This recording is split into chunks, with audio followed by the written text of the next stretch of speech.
Hello and thank you for watching this presentation. My name is Alexander Kupershmidt. I'm a bachelor degree in physics.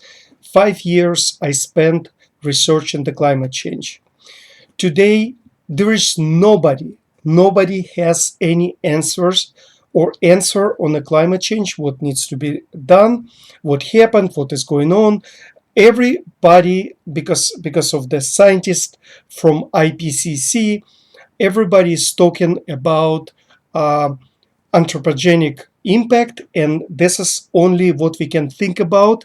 And because everybody stuck on this idea and there is no answer, and you say like this is like some kind of like conspiracy video, and you just want money. I don't need money. I don't need any conspiracy ideas. I will back up everything what I'm saying. And think about this. How is it possible for maybe 40 years that we know that anthropogenic impact, and we know this, we know that, and there is no answers? There is nobody on the same page.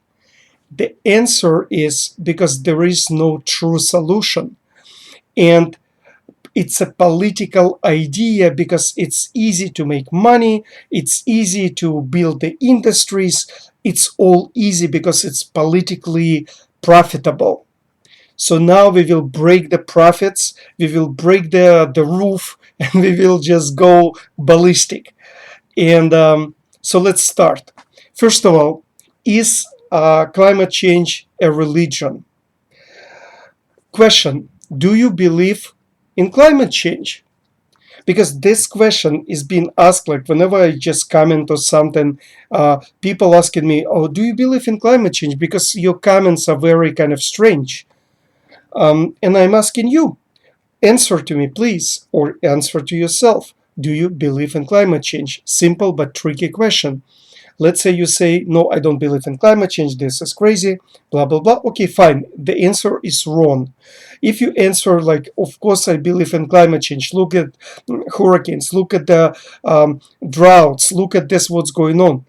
The answer is absolutely wrong. Let me ask you a different question. Do you believe, did you eat today? Or do you believe you went to work? Do you believe you watched the movie? And you say, you're crazy. You see, we knew you're crazy, you're going crazy. Because we cannot believe in, did we see the movie or did we eat today? We know the answer. Bingo, right? So how is it possible that you believe in climate change or you don't believe, but you know the answer that you didn't go to the movie today or yesterday?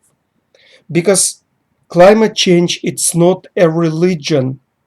You don't need to believe. You cannot believe in something that has to be tangible. Somebody has to, if somebody tells you there is a climate change, you have to say, okay, what's the evidence? And you start like, look at the droughts, look at this, look at that. And somebody answers to you, listen, climate has been changing all the time.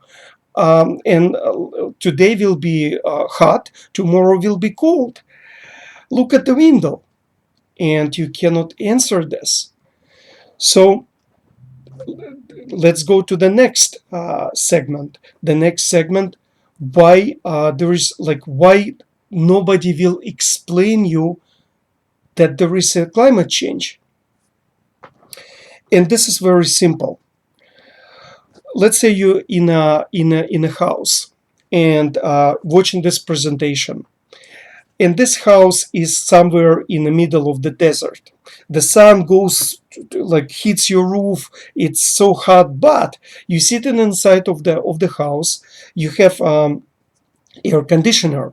Also, you have a thermostat. You put the thermostat on 72 degrees in Fahrenheit, and you're happy. Why? Because you're watching this presentation. Thank you so much. But you not worry about the temperature, because if the sun hits stronger, the thermostat will regulate the temperature and pushing the AC unit to bring more cool air. So it will be always in your house 72 degrees. You don't have to do anything. The Earth is a thermodynamic system. And what it means that whenever we have like so much energy coming in, that this system, it regulates itself. The heat goes to the cold into the glaciers. They're melting. So what's going to happen every time there is more heat, more energy coming to like from the sun, from the activities, natural activities, natural processes, the extra energy is going to the glaciers, to the melting ice, to the oceans. It's being absorbed. That's the reason we don't feel any changes, because the Earth is a thermodynamic system which has thermodynamic temperature and thermodynamic equilibrium, and all forces and temperature, it just tends to its equilibrium which it's established. So now you think, okay, so what it has to do with me sitting in a desert, like watching your presentation? You have everything okay until that freon in your AC, because if whenever the freons will disappear from the system of your AC unit, you will have heat inside. The same thing until the glaciers can absorb the heat, we will be fine. But what is going on right now? And nobody tells you, because this is very simple to explain to people why we don't see day-to-day changes, drastic changes. Because every time there is extra heat, every time the glaciers take the heat, but the glaciers start melting with an exponential like speed, 2 times, 3 times, and it's some of the glaciers will be disappearing at the end of this century. So this is why we don't see any changes, but the concern must be, because if we don't see it, it doesn't mean it's not there. Okay, so let's move on. So why don't we have like any answers today? And answers, what do we do? You see what happens, scientists and politicians and activists, they established it was a global warming, and then global warming didn't kind of sit normally with our like minds, so they changed to the climate change, and now they're stuck because people saying the climate is changing all the time. So what's the problem? And nobody can explain what is the problem.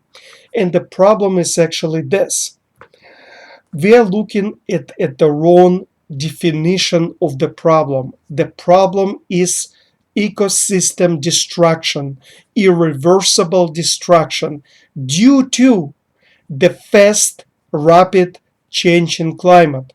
Again, what is going on? Our system, our Earth, is a thermodynamic system. And thermodynamic system, if the changes in the thermodynamic system, especially temperature, with with the Earth, it's a climate, temperature. If the changes happening extremely fast, that system, thermodynamic system, will not come back. It irreversible changes because the system changed so fast. Example: you're riding on your vehicle, and it's a freeway. It's 101 in Los Angeles, and there is nobody, so you're speeding up. There's even no cops. There are no cops. So, and then because you're crazy like me, you decided to make a U-turn on a freeway. If you're speeding up and you're making U-turn, you will be wiped out of the freeway. Why? Because you did it very fast. Your vehicle couldn't grasp the surface, and it just flew away. But if you start doing the U-turn slowly, you will not go outside of the freeway, because the vehicle will be just traction on the vehicle will be okay, and you will just make a safe U-turn when the speed is not high. The same thing with the thermodynamic system and with our nature. If the changes are drastic and fast, the things like never come back, because there is nothing to come back to, because the connections and different processes and different forces and different things like glaciers or oceans or forest, they're vanishing. Species and animals, everything is disappearing. At some point the system will not be able to come back by itself, because there is nothing to come back to. This is very important. Another thing why we have like irreversible devastation, because of the greenhouse effect. What happens is this, apologize, that scientists do not properly explain you why greenhouse effect is drastic for us and potentially irreversible in terms of our climate, and why the anthropogenic impact is deadly. I will talk about that later, but I want to just make sure that you understand that the carbon dioxide, why we are talking about constantly carbon dioxide, nobody explains you. Carbon dioxide is the resident in atmosphere. When it goes in atmosphere, it stays there for more than 100 years, sometimes for multiple hundreds of years. So if it's there, that's it. That's why whenever I will talk next segment, it's you cannot reach net zero with the emissions from humans, because it doesn't matter. The carbon dioxide in the atmosphere, and the trend will be continue whether we will stop our emissions and emissions from the nature or not, because that blanket is over us. In the atmosphere of carbon dioxide, of water vapor, of the methane, and it doesn't matter anymore what we are doing, it's gonna hold us. So the key point and the key point for this presentation is not to stop we must reduce the emissions, we must to reach net zero, but we don't have time, because ecosystem will be disappearing within decades. 10 years, 20 years, it's going to be irreversible. And if we just focusing as scientists and other government leaders tell us, they crazy, they uneducated, misguided. There is no point what we are doing. We're just like slowing the greenhouse effect, but greenhouse effect doesn't affect right away.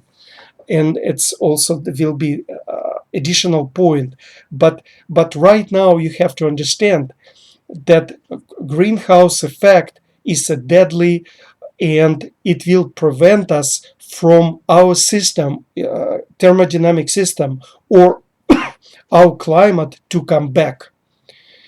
So this is the point in what we have to do. We have to help the nature to sustain this devastation.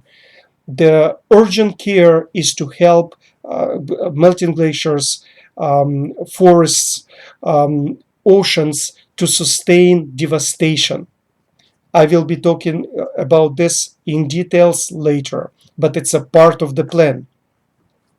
So, and if we understand that this is a priority number one, we can just understand what we need to do. So the problem is not the climate change, which is changing all the time. The problem that climate change happens so fast, and we have ecosystem destruction, and it's going to be deadly. We have to help ecosystem. Now, let's move on. Why IPCC August 2021 is just that their conclusions are fudged. Okay, if you say like, no, they're not fudged, you're crazy, this is conspiracy, who are you? Start what university you working for. And thanks God I'm not working for any university.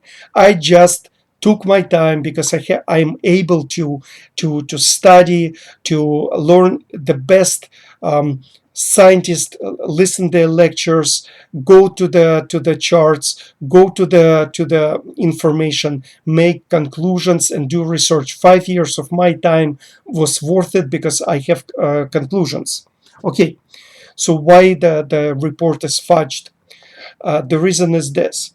You see, everybody, and everybody, I shouldn't say many scientists, mainstream scientists, they they have to give us some guidance, but nobody knows the guidance. Nobody knows what is going on. So, and it's kind of like by default, everybody decided that it's a human impact because we are putting so much carbon dioxide every moment, every year we put in 40 gigatons of carbon dioxide in the atmosphere. This is deadly. This is like crazy. This is more than nature doing by itself. But from the other side, it's not the problem kind of today, because the problem is different. It didn't start from anthropogenic impact. It started by nature. I will prove it to you. And because but IPCC and other mainstream scientists, they decided this is the problem. How they decided? Because there is no other answers. And then when they decided that, they have to substantiate, they have to bring the reports, and they concentrate. It's like a detectives, they found like this guy, he's potentially guilty, his husband who potentially killed his wife, so by statistic this is husband's fault. Okay, and everybody concentrating on this husband, not forgetting, but just dismissing to consider any other possibilities.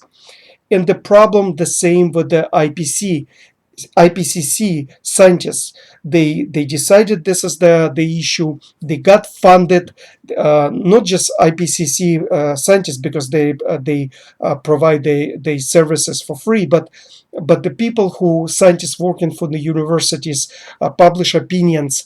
They cannot say something different because people don't understand what they're saying. So it's a political issue, because politics, it's not about Donald Trump said something and everybody, yeah. No, you see, also this is misunderstanding. Leaders have to say something that people like, that people will go for it. And then it's kind of like they feel that somebody expressed their opinion. And you don't know who is first, like chicken or egg, who expressed the opinion first, and who is the leader of the opinion. The same with IPCC and mainstream scientists. Nobody knows today who started that anthropogenic impact idea, and now they have to just work because the people in news media and media, they all like in this game. Young people, they all screaming that it's anthropogenic impact. So that's why that bad corporations, evil corporations, rich people, and it's all plays very well with politics, and it moves the ideas. But again, is any plan? And you say like, don't you know that everybody agrees, everybody, right, agrees that if we stop pollutions and emissions, we will curb that temperature trend. And if we just reach net zero at 2050, 2060, then we will stop the temperature going up. This is nonsense. This is like this is complete crazy nonsense, which I will prove it to you. But because everybody just invested in this idea, it's hard to come back to anything else. Let's move on. Who are the players and main elements? The players are IPCC, Intergovernmental Panel on Climate Change, what they are. UN in 1985 or 88, they formed the unit of 195 representatives from different governments. And they get reporting from the scientists around the world on the climate. So every time they have like some new research or new ideas, or like time comes like they didn't report anything, they bring the reporting to the world. The latest report they did like just recently in August 2021.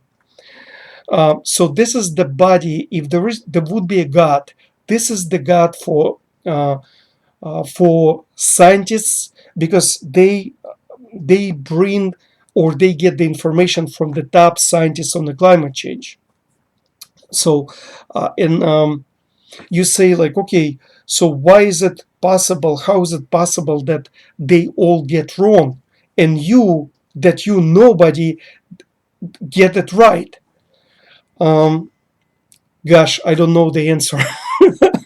This one you answer, but I will prove that their report is fudged. But also let me just make a little bit fine print. There are two different type of scientists. I define them. One type of scientist, blue collar scientists, what they are, and it's my definition. Don't Google it. Nobody come up with that yet.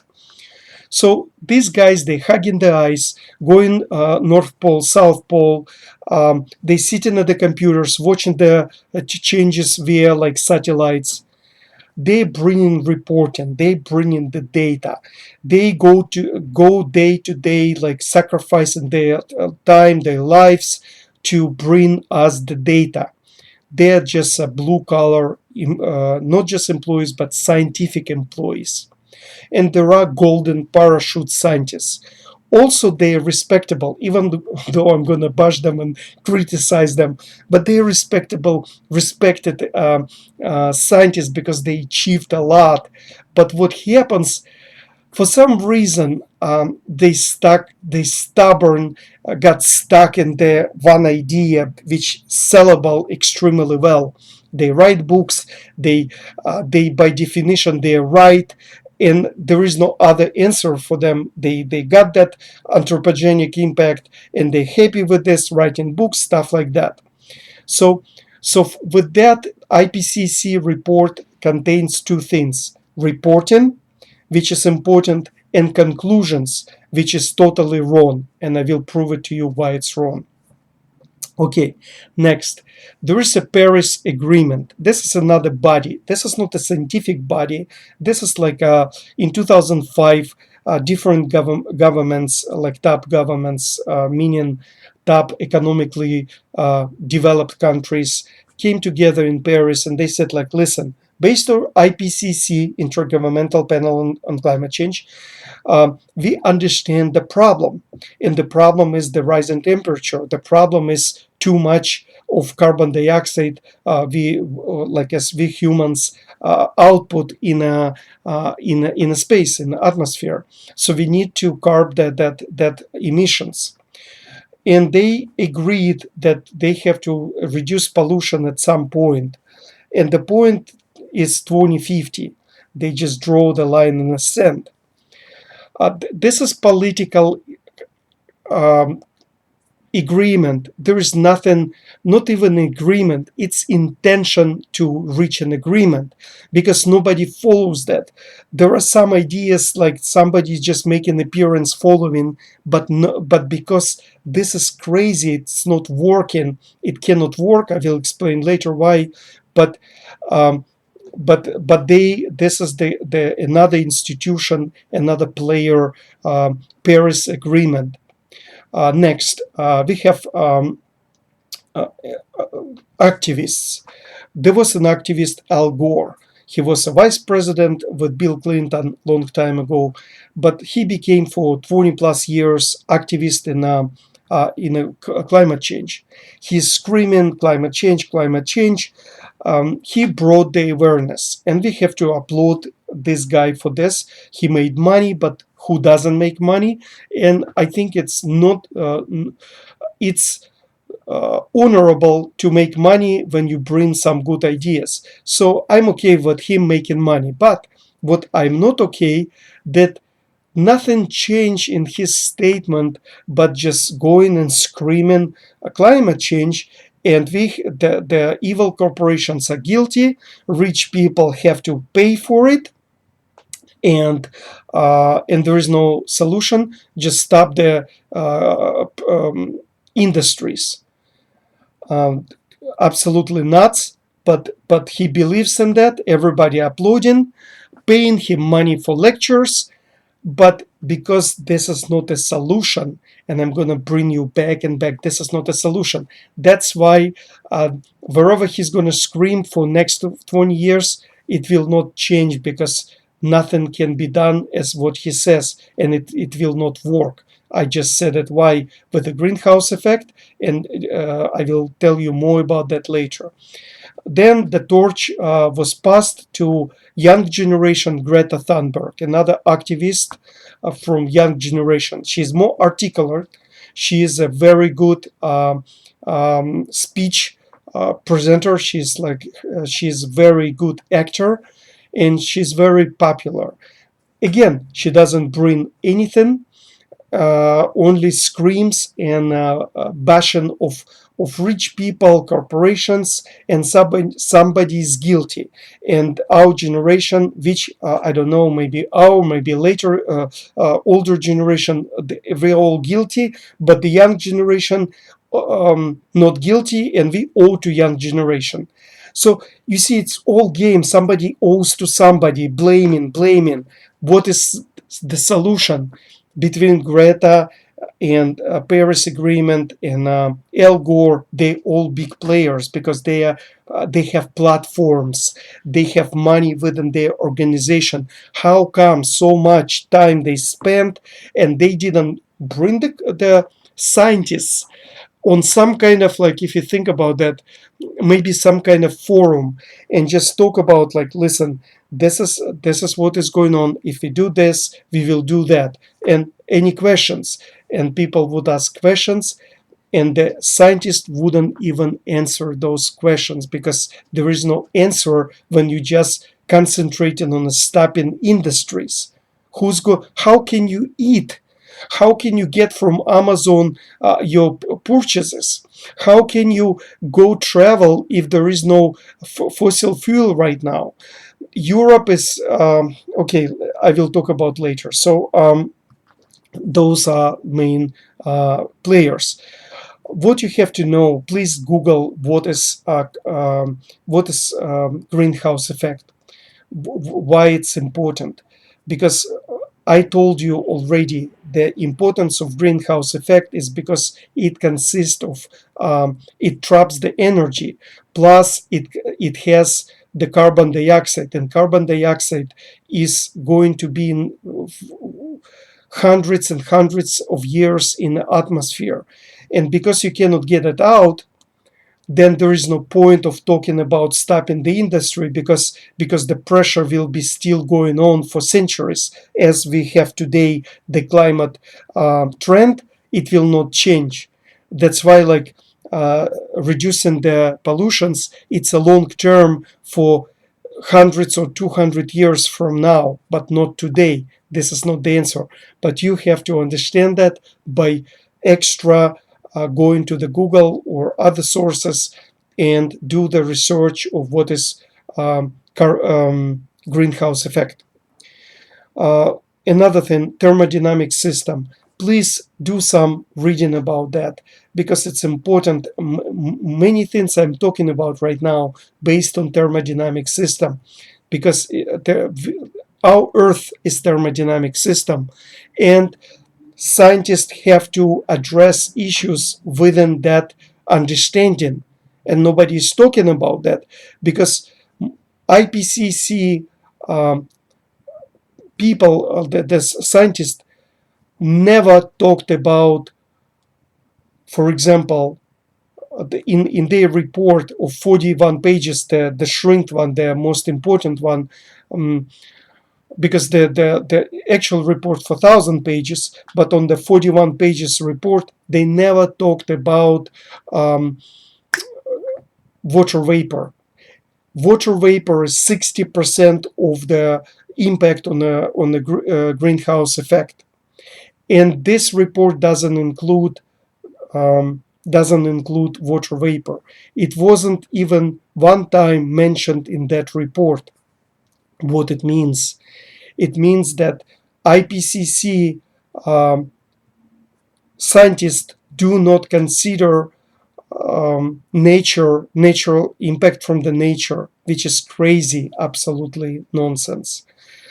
So please learn those important elements. So let's start talking about main body of this presentation, the philosophy. And this is a part already of the plan that I'm talking about, it because the plan is not just defend the ecosystem, defend the glaciers and forests and stuff like that.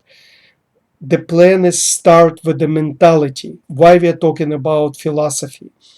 If there is a scientist like a mathematician or a physicist, most of the big names philosophers, they also mathematicians and physicists, they start with the philosophy, the idea of something is wrong or something needs some fix or understanding. So they come with a description of the problem, and then they create the bridge toward the scientific law and doing the formula and resolution. So we have to understand that in the earth and nature has for every creature, every grass, clouds, animals, everything has the function in the nature. The humans had the function maybe a long time ago, but today and many centuries ago, starting from many centuries ago, we as a humans don't have any function within the nature. What it means is whenever we grow in a population, or we grown with the technology and the building up the cities, constructions, conquering the sea and building ships, we're destroying the nature. We don't have a function within the nature. So the philosophy is this: by default, we are destroyers of the nature. And we have to understand how we can live alone with the nature. How can we coexist within and with the nature? Population is the key, because we grown so much, and because we overpopulated the earth. It doesn't matter if you stop fossil fuels, if you stop, you cannot actually stop anything, because for each person you have a pet, you have a different food supply, needed food supply. We need like a car, we need a place to stay, so much, we need like clothes, we need so much for each additional person. So if we grow as a population on earth, we are just destroying the nature. So the philosophy is this: first, before fixing anything, we have to establish the rules for population within every nation on earth. Otherwise, there is no point, because we are destroying the nature. Next, politics, international and domestic. So we're coming from the philosophy down to earth, and we're talking about politics. And the politics drives nations and people and because of the politics, everything, the wars coming, and people hate each other or love each other, and everything because of the politics. It's ideology and the trend of the ideology. So the international politics is right now is this, because we're talking about climate change. The United Nations blames China, Russia, United States for overpolluting. Think about that.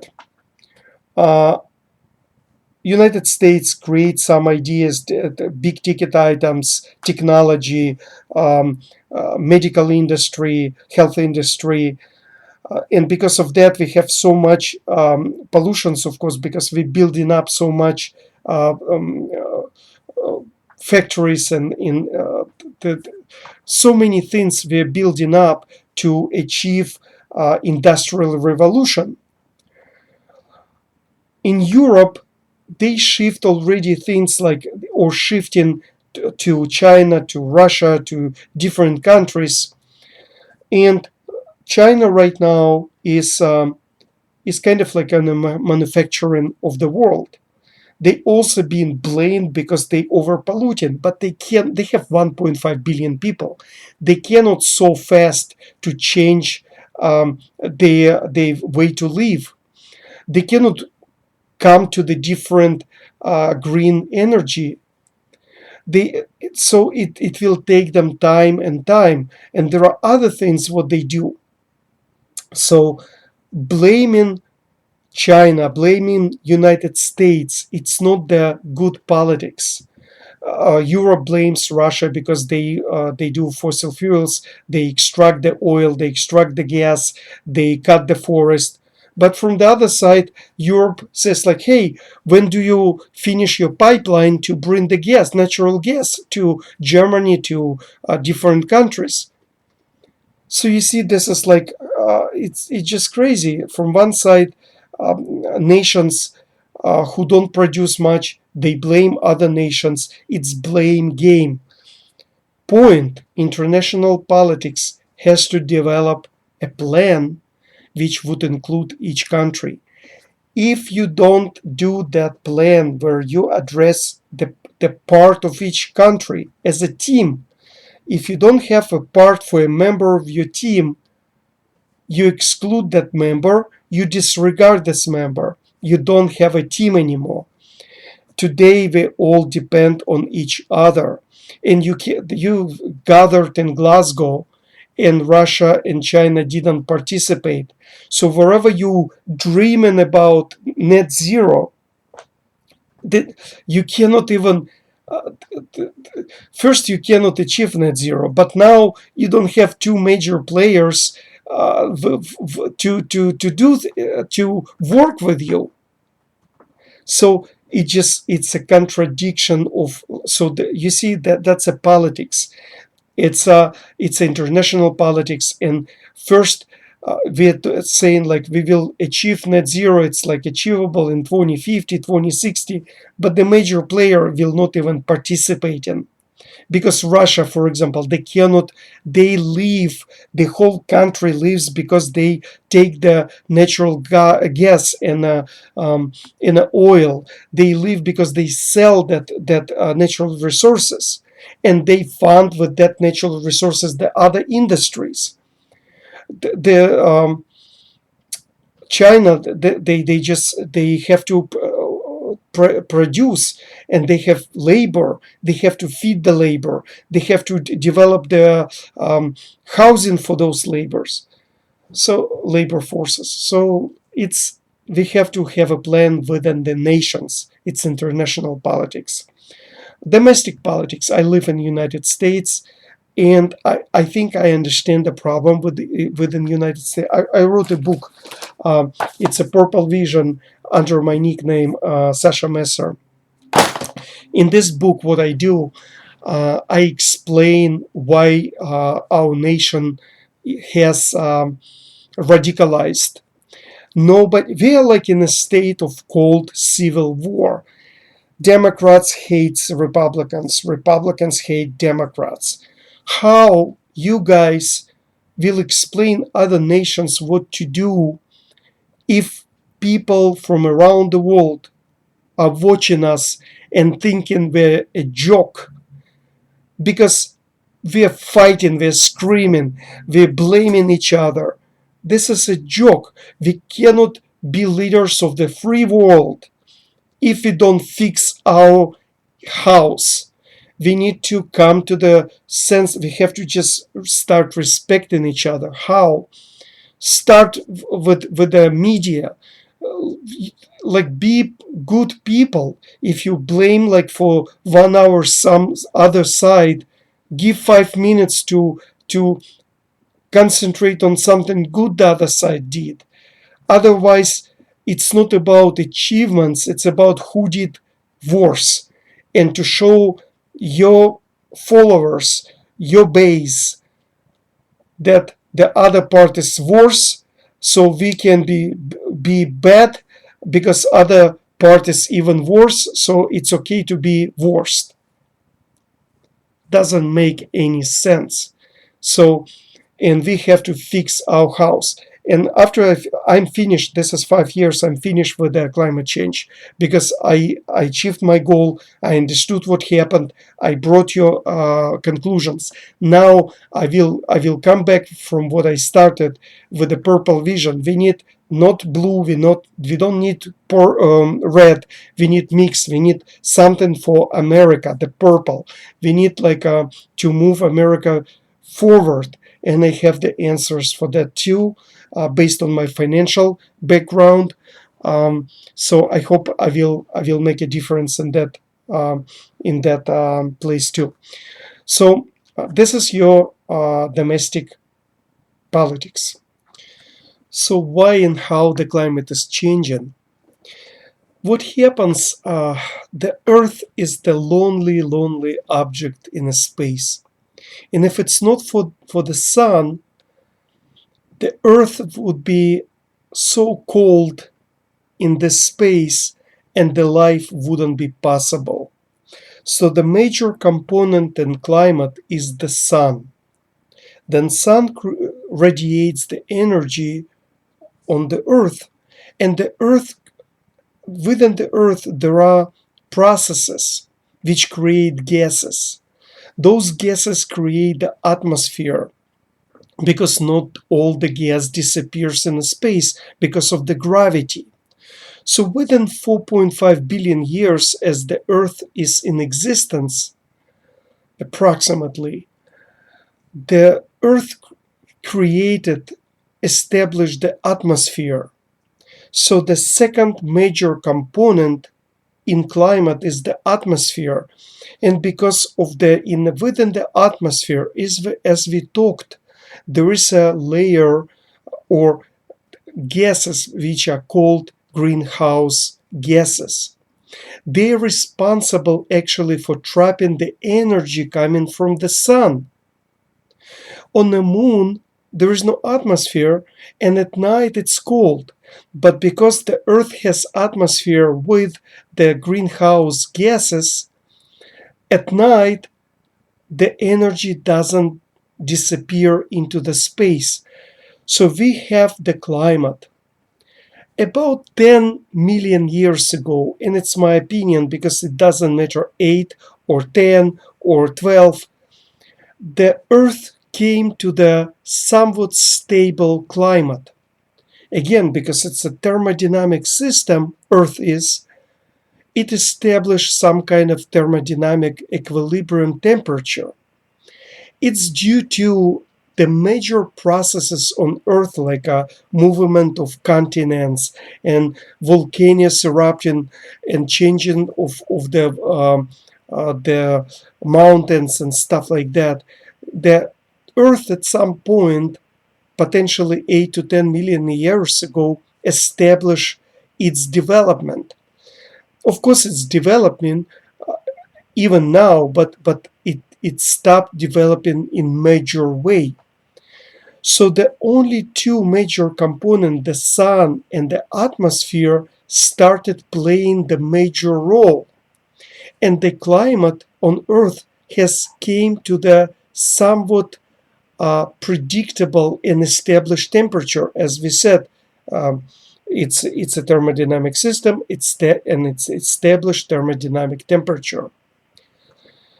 Even not even, but because of that, just a Serbian mathematician a couple of centuries ago, he understood that, and theoretically, he came to the conclusion and describe how the temperature on Earth is changing and the climate is changing.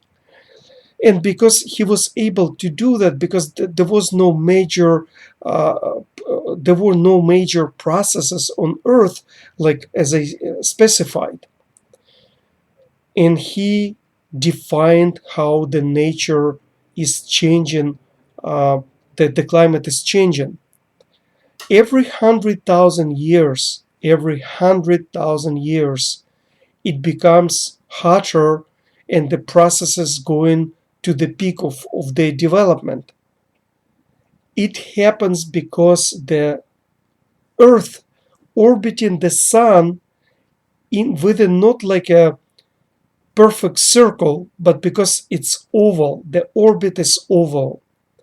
That's Milankovic, Serbian mathematician, established, and it's been supported by collecting the data, and today we understand that he is right. And every 100,000 years, and we will look at the charts, the temperature is changing. It peaks and goes to the bottom because the Earth is circling, orbiting the Sun as the oval orbit. So it comes closer to Sun within 100,000 years and comes away from the Sun. Then also the Earth is tilting toward the Sun. It changes the angle which it looks at the Sun, so to speak. It happens every 46,000 years or 42,000 years, either one. The point is, it's all gradually, and it tilts toward the Sun, like kind of like bound the Sun, because of gravity between the Sun and the Earth and the different planets and objects within the solar system. Also because on the top of the Earth there is more mass, and on the bottom it's more ocean, so the mass is different on the top and on the bottom. So whenever the Earth is rotating, it wobbles. It's called precession.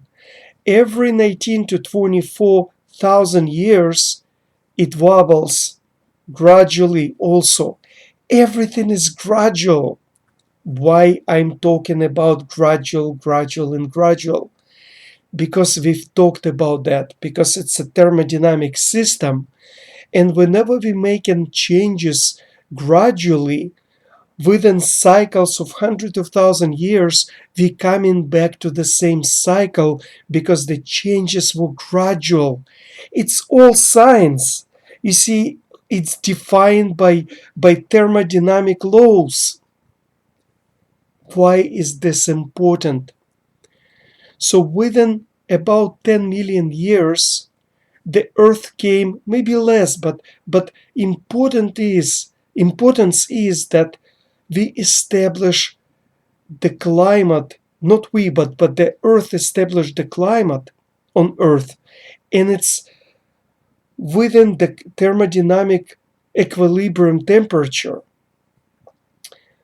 and it's been for many millions of years,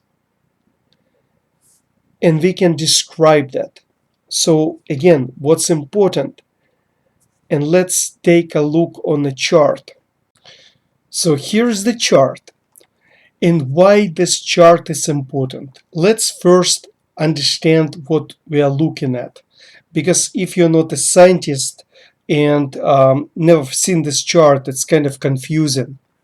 So first, this is zero. This is the temperature going up. This is zero temperature pre-industrial level. So the scientists had to establish some kind of a zero to measure the changes against that pre-industrial level. Personally, I would choose a different level as a zero, but because, and this is very important again, the scientists do not care. They decided has nothing to do with nature, the climate change. It's all about the industrialization and anthropogenic impact. So they don't consider anything else. So that's why for them this temperature is important. I would choose this temperature because it shows the middle of it's somehow equilibrium level temperature of equilibrium level. And let me just also show you. So this is zero. This whole chart is 500 million years. This part actually in thousands of years.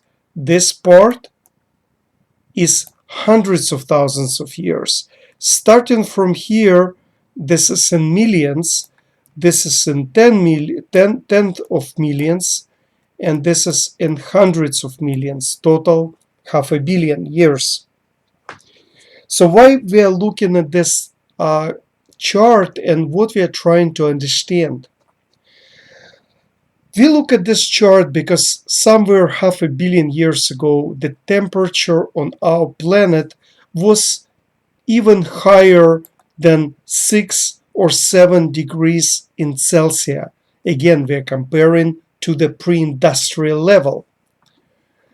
So at this point, somewhere here, there were major changes within our Earth, like maybe continents are moving, there are different climate cycles, dramatic changes. And also somewhere here, as I said, about 10 to maybe 5 million years ago, the Earth came to some kind of climate which is current now. And it established that climate, and it's been for several million years. Potentially, you see, looking at this chart, potentially 3 to 4 million years. So why this is important? So now the Earth stopped developing itself, and the only important part is that the sun, the energy from the sun, which is considered to be constant, even though the output of energy, radiation, goes a little bit up, but it considered not significant to change the climate. Also, now, and I'm talking about this period and to nowadays, right? This period on our planet, the historical period, that the Earth stopped developing itself in a major way. So the only atmosphere, the greenhouse effect, and the energy from the sun played a major role in our climate. So why we are talking about that is that sometimes you hear that people make statements and they say like, oh, the temperature on Earth was even higher than today. Yes, it was higher, but the life was different back then. Homo sapiens were first, like we start learning that our predecessors, they came to life about 350 to 500,000 years ago. The other part that it's debatable, but scientists say that that there was 2 million years ago there was another species that mixed with the Homo sapiens, and that's why we came in existence. So it was the remains of those guys were found 2 million years ago in Africa. But again, we don't care, because what we care about, that 3, maybe 4 million years ago, the Earth came to some kind of describable climate, and it was noticed by Serbian mathematician Milankovic, and these are his cycles, Milankovic cycles. So the other importance is that we are on the top, the temperature on Earth on the top of that cycle. We are on the top that 100,000 years cycle.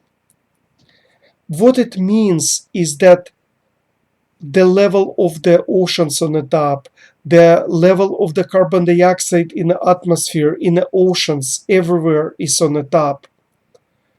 The sea level, the temperature is all on the top.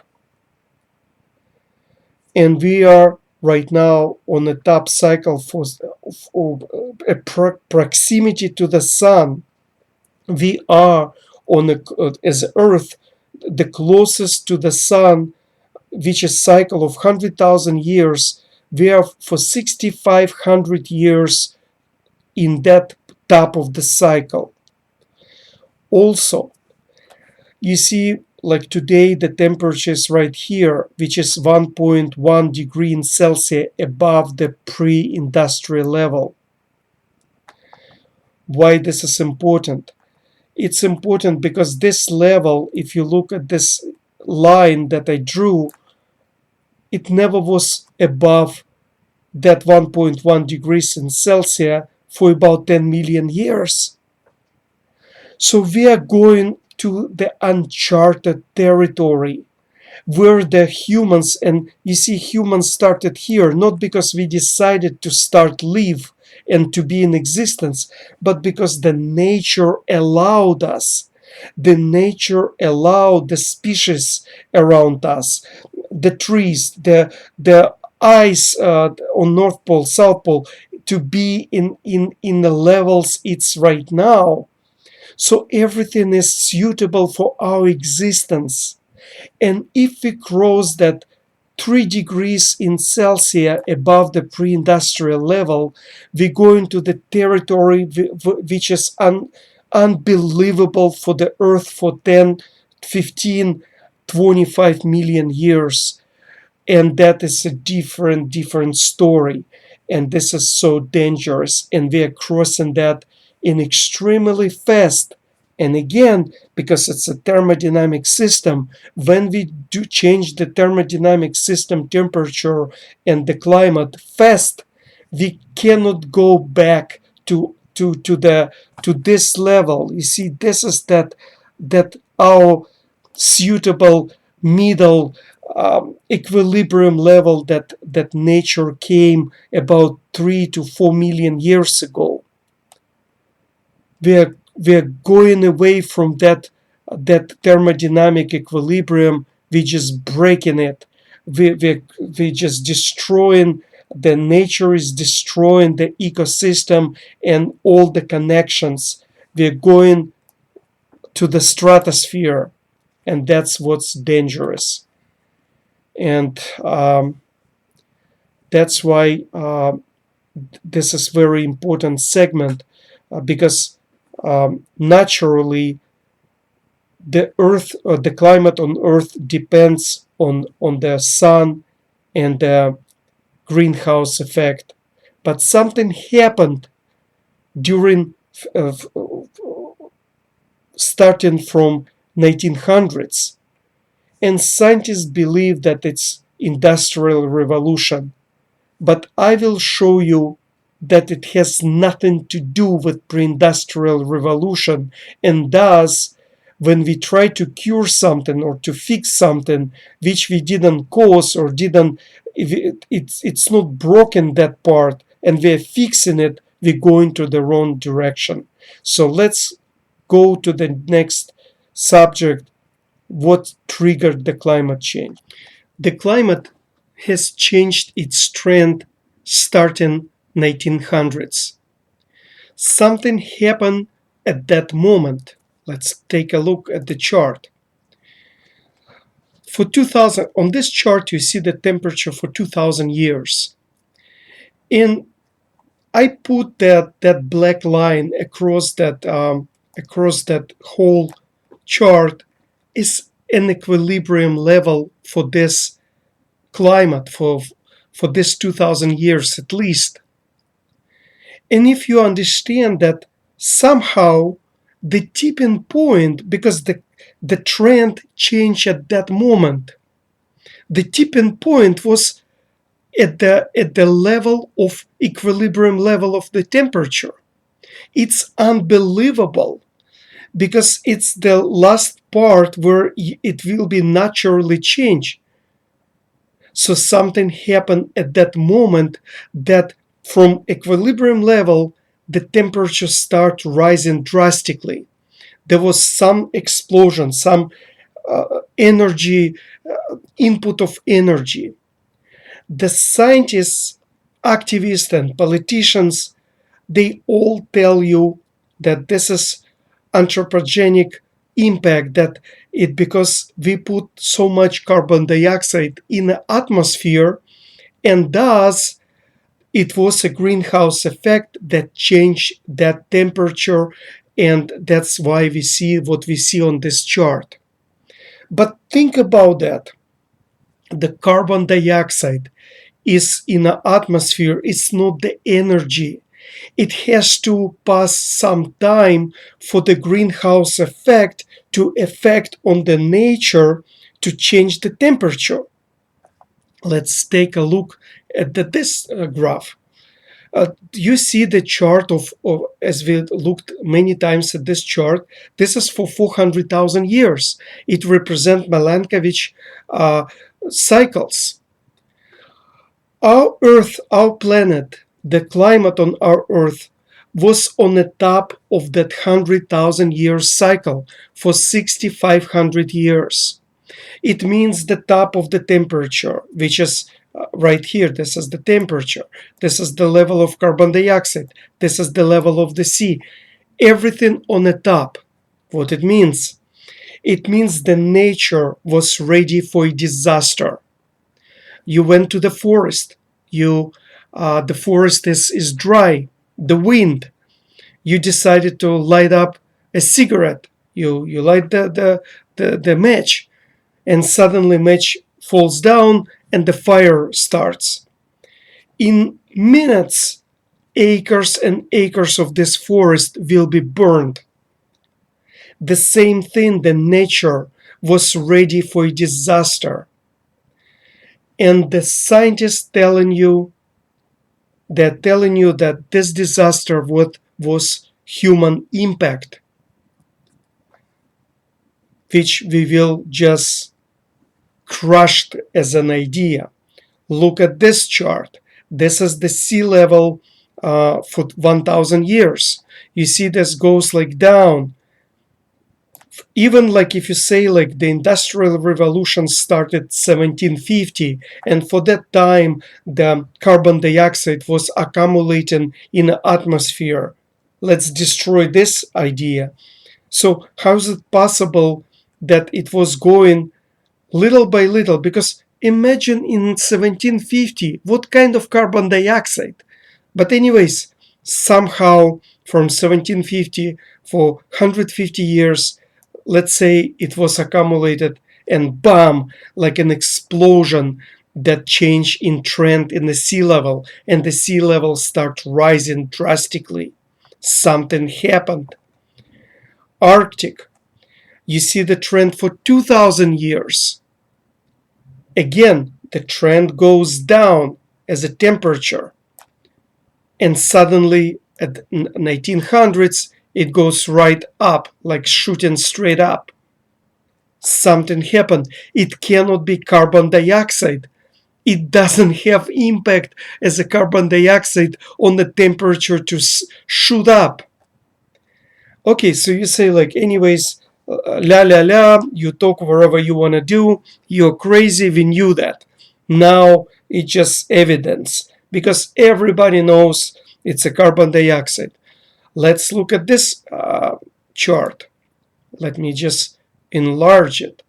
This is the deposits this is actually balance of sources and sinks. So source is, let's say, fossil carbon, land use change, and the deposits are into the ocean, land, and atmosphere. Let's see, this is our like 1900, 1910. There is nothing, almost nothing going to the atmosphere, because this is atmosphere. Something start going to the atmosphere, reasonable amount, which we can understand somewhere here, 1970 or something. But even then, you have to understand, there is not a dollar for dollar impact. It what the carbon dioxide and the greenhouse effect gas does, it just creates the trap. It traps the energy. It's not producing the energy. It doesn't increase the temperature right away. It affects the nature to produce extra activities. The temperature would rise. Okay, so this graph, this chart shows that there was nothing to be. There's nothing that could just go to the atmosphere, because little of those carbon dioxide produced by the humans, it would go to the forest, meaning to the absorbed by the trees, by the ocean. Gosh, so, and I think you following me. This is not a human impact, but you say like, no, it's human impact. Let's go to this chart. This chart is represent in a pink. This is the carbon dioxide in the atmosphere, parts per million. In a blue, this is anthropogenic emissions. So look, and again, I'm going to just do it like, I will increase it until 910. This is when the temperature start rising, right? This is the trend. This is right here, the trend. It's all happening somewhere 1900. Everything started in 1900. So what happens 1910? Let's say you're saying like, this is enough to change the trend in the climate, which is completely ridiculous. So how much that changes? Okay, so we know from this chart that the carbon dioxide in the atmosphere, right here, this line, represent about, you see this is 250, about 280 parts per million for 400,000 years. Okay, so there was a change from you see 280, you see this right here, this is 1910, and it was changed right here to, let's see for how much. It's somewhere in between 280 and 300. I would say it's 290 parts per million. So we had 280 parts per million for how many, like at least 400,000 years, right? Looking at this chart, right? For about 400,000 years. Now it's changed to only 290, which is only 10 points. 10 points difference. So what does it mean? It means that percentage-wise, and I calculated, it changed 3.6%. So the concentration of carbon dioxide in the atmosphere changed 3.6%.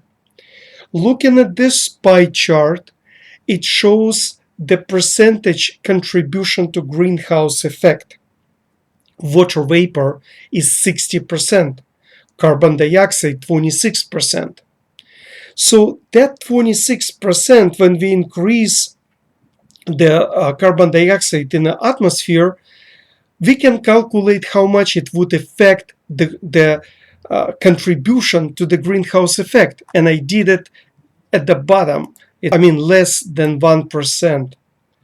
So impact of the change from starting of the industrial revolution to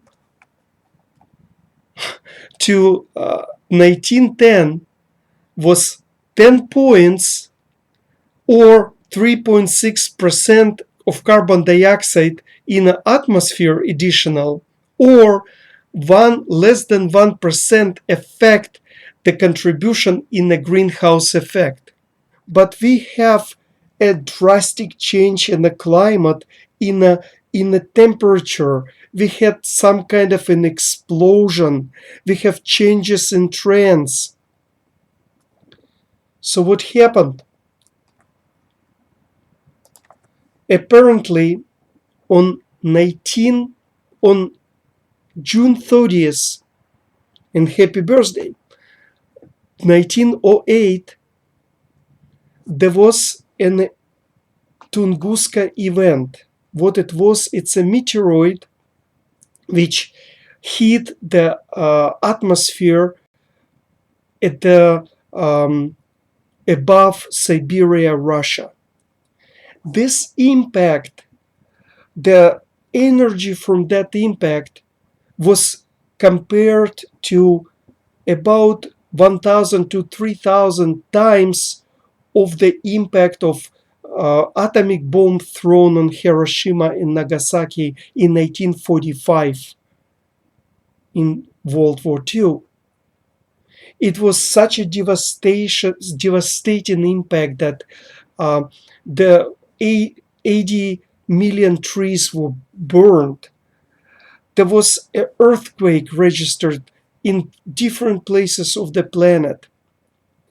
That was that match which started the fire in that dry and windy forest.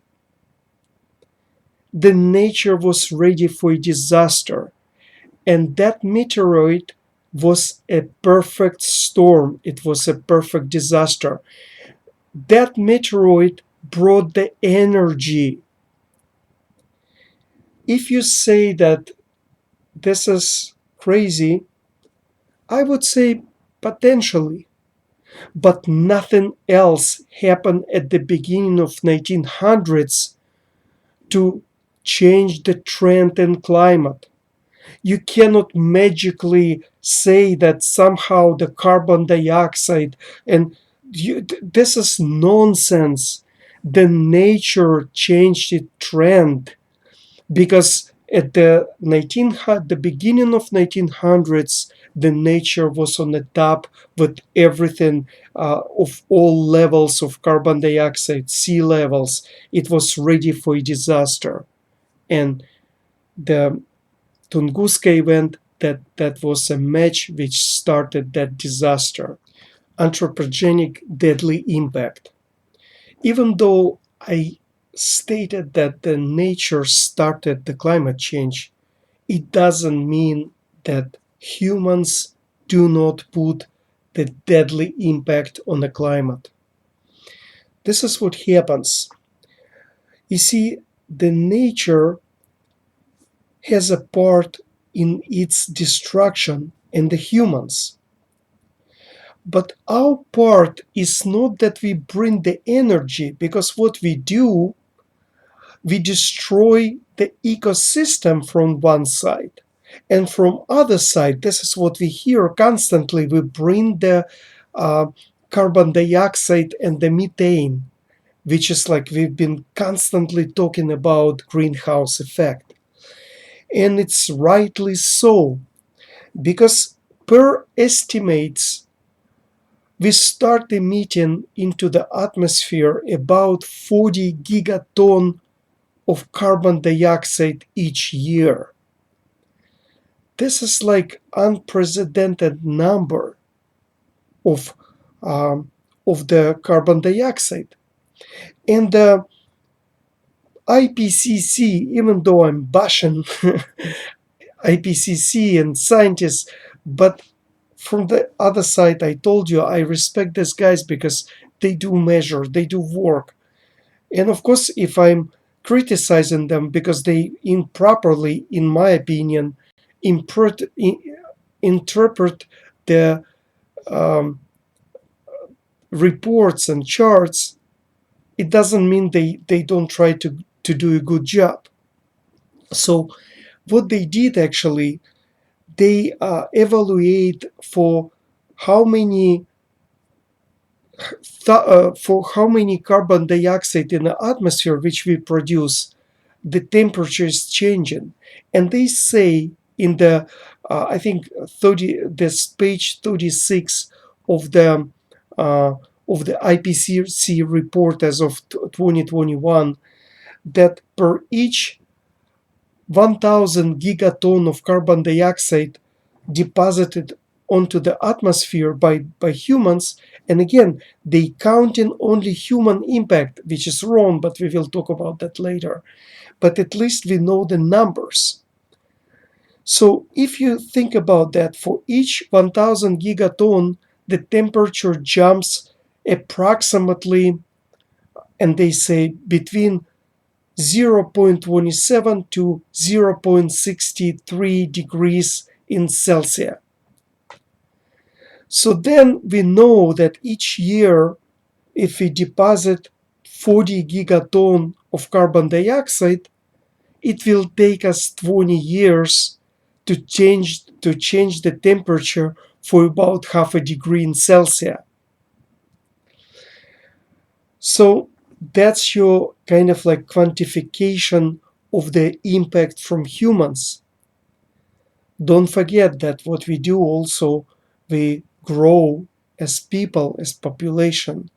That's deadly, because for each person we have to have housing, pets, cars, food, activities, and how much can the nature take. So point is also within the greenhouse effect, when we deposit more and more of the carbon dioxide, what's going to happen that whenever the nature somehow will try to come back to its previous equilibrium level, it wouldn't able to, because we will put so much carbon dioxide into the atmosphere that nature cannot do anything. The carbon dioxide, it's a blanket, thick blanket, which will not allow the energy go anywhere. So we are sealing that potential way of out for the nature to somehow healing. So we're sealing, we're just ensuring that it never will happen. That's a deadly impact. We just put in the just like purging any chance for the nature to come back. That's the deadly anthropogenic impact on the nature. So what do we do? You see, the whole point of this presentation to explain people that we are going to the wrong direction. We are thinking that if we just stop fossil fuels, if we stop industries, that the nature will change its trend. Let me just show you again for the last time. Look, at the beginning of 1900, the temperature changed its trend. This is global temperature. This is in Arctic. For 2,000 years, the chart shows that the temperature changed its trend at the beginning of 1900s. This is the most important chart of all. On this chart for 1000 years, you can see the level of the sea level. And at the beginning of 1900s, the sea level start rising. And look at the trend. It had nothing to do, you see, within the industrialization and with humans putting so much carbon dioxide into the atmosphere, the trend didn't change. It's just yet another proof that we are little in this trend. Yes, we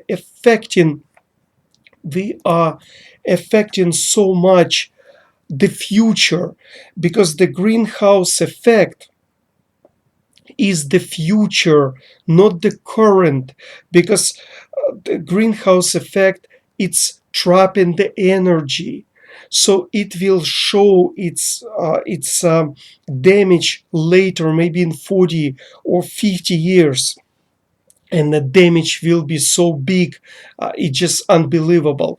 In the next segment, I'm estimating, quantifying the problems at the end of the 21st century, because I'm calculating real, in my opinion, rate of the temperature increase. But today, the plan has to be realistic. If you hear somebody says, "Oh, we can plant like 50 billion trees," okay, good. While you build planting those trees, the glaciers will melt.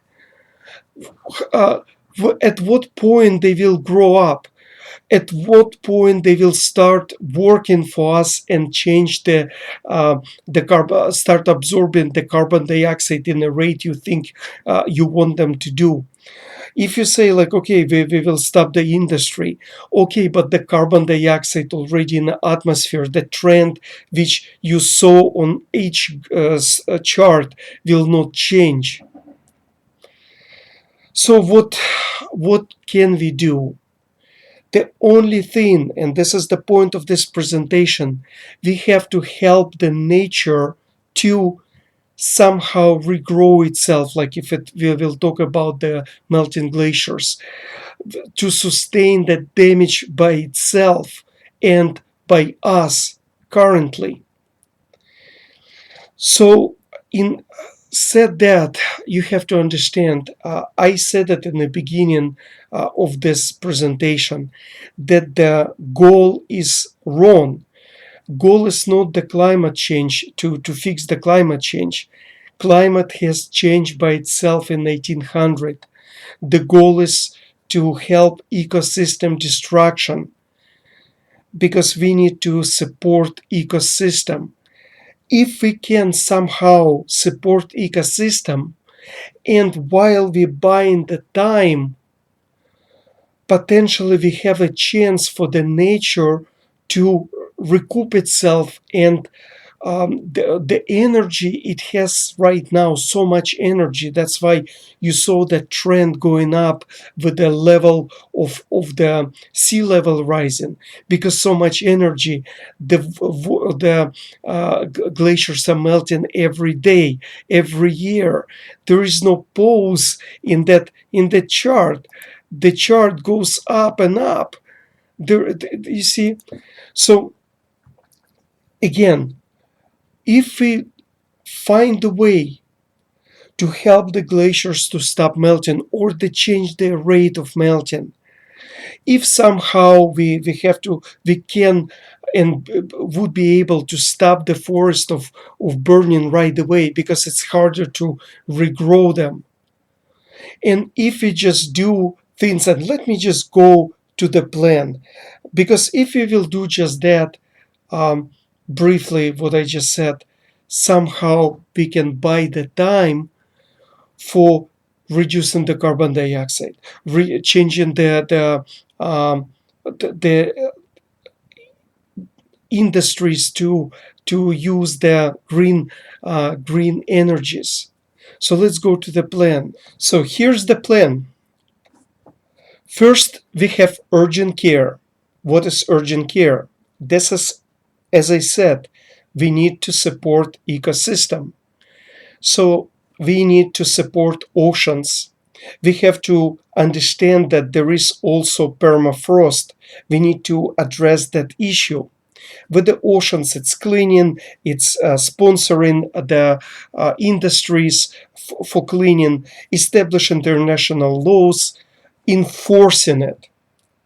Next, forest and droughts. You see, it's coming from the financial background.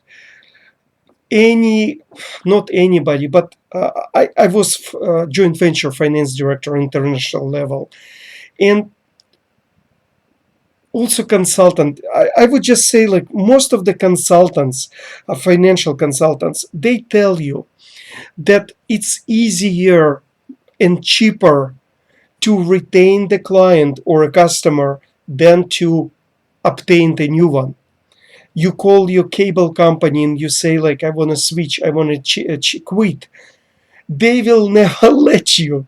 That's why they say, like, wait a minute, let us switch you, like, to retention department. Retention. So you talk to the people, they from the retention department, they try to give you incentives, they try to keep you. So why are we just talking constantly about growing the trees, planting the trees? Of course, we need to do that, but the most importantly, to save that 50, 100 years old trees. This is like, it cannot be brain surgery, like, to think about that. So for that moment, we need to establish the international forces under UN potentially. So you see, like, with those forces, with the units in concerned areas, we could just, what we can do is just to bring the people and equipment to the areas of disaster very fast, and we should be able to put the fires out extremely fast. This is the key. And um, what we can do also, we need to bring the pipelines from the oceans to the drought areas. Potentially, we will lower the sea levels. Not much, but it could feel good, because I don't know how much we can pump out and bring to the drought areas. We could have, like, two reservoirs. One is with the water we just brought with the pipelines, and then desalinate that water to the fresh water in the second reservoir.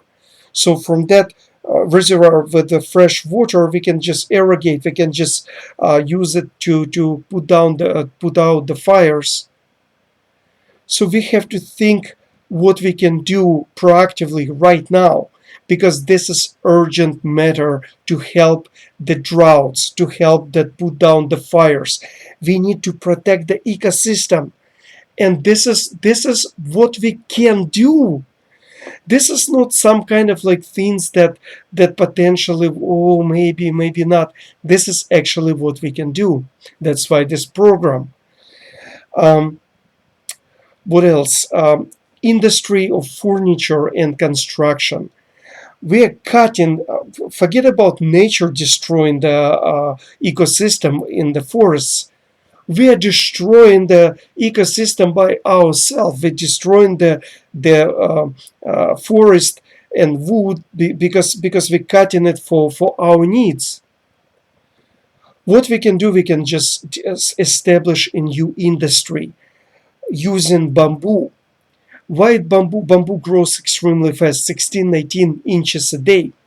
It absorbs the best from all the plants, potentially all the plants, but comparably the best, absorbs the best carbon dioxide and uh, bring out the oxygen in the same time.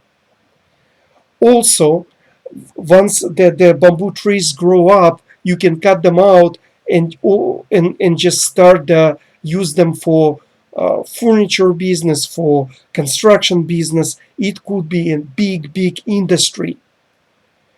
Okay, that's forest and droughts. Next, glaciers. Glaciers, there are different type of glaciers. And ice sheets.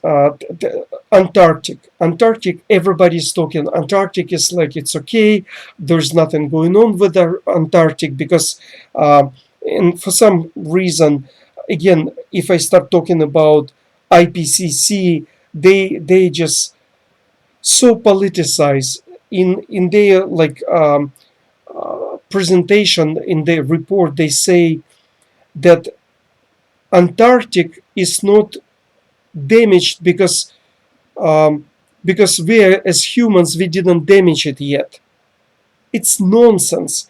Antarctic hasn't damaged yet because it has big such a large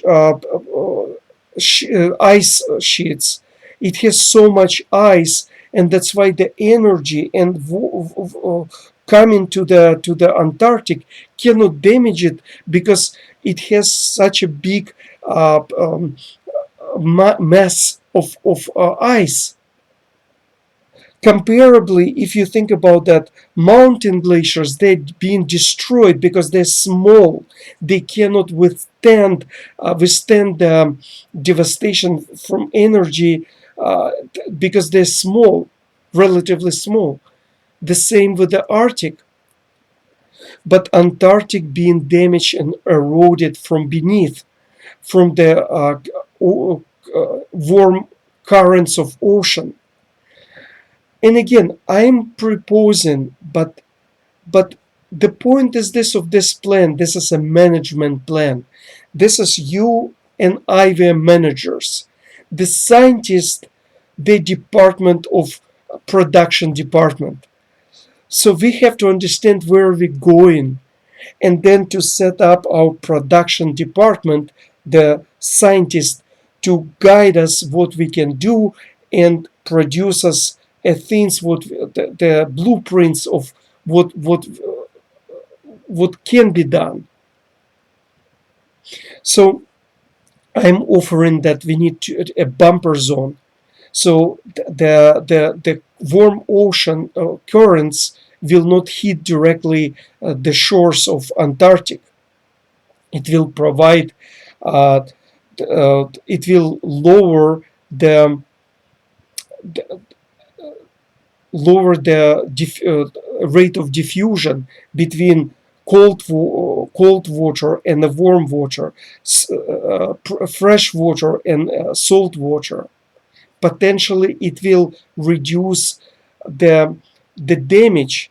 We need to buy a little bit of time. We need to affect the nature a little bit. We need to let the nature play itself. Okay, so North Pole, mountain glaciers, Greenland. It's a different problem there. Greenland and especially South Pole, it's just melting drastically.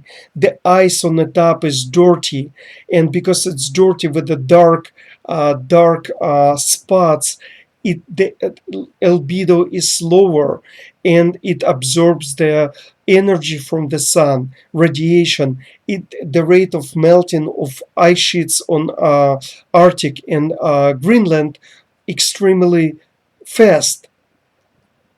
So we need to use some kind of like geoengineering on that. Example, Dr. Leslie Field from Stanford University, she, with her research about 20 years, I guess, like again, you can Google, you know her name, I can put some reference, it's just an example. So she is spreading some kind of material from silicon dioxide, which will increase albedo and cover those dark spots. So then it will help that nature to somehow to grow that ice. We need like to increase decrease the energy coming from the sun. There are many projects right now with different ideas how to decrease their energy, how to um, do many things. But the point is this: we need to support the nature. And for we are talking about the mountain glaciers, they're sliding down. When they slide down, the altitude, whenever the snow goes on the top of that mountain glaciers, they're melting because altitude already lower and the temperature higher. And mountain glaciers will be disappearing uh, at time maybe on the 21st, uh, at the beginning of 22nd century, potentially will be 50 to 80% mountain glaciers will disappear. So we need to help the nature. Now, long-term care. So what is long-term care? We have to understand that we cannot live like this as we live in right now. We have to address the issues with the population. It doesn't matter you say like, oh, we will reduce the carbon dioxide and everything will be fine. No, you see, when we just grow as a population, we need more cars, we need more food, we need more space to live, we need to more furniture, we need so much, we like to travel, entertainment, more computers, more gadgets. It's a growth, and we cannot afford any more growth. As I said in the beginning, the mentality, philosophy is that we are by default we are destroyers of the nature, and we need to somehow find our place with the nature, coexist, and capping the population growth is the key. I'm lucky that I'm alive. I'm lucky that I have kids, and but it just unfortunately that we cannot just grow because we will it's we cannot just grow as the rate we are growing right now. Within the companies in the countries, we have to stop um, popularization of growth ideas. We need to start popularizing. Uh, did I pronounce it right? We need to start cheering for quality, efficiency, recycling. The mentality has to change, because what happens if we don't change that mentality, that's it. I live in United States. I can afford so much to buy from China, unbelievable. But people throwing in 1 month those little trifles they potentially don't need.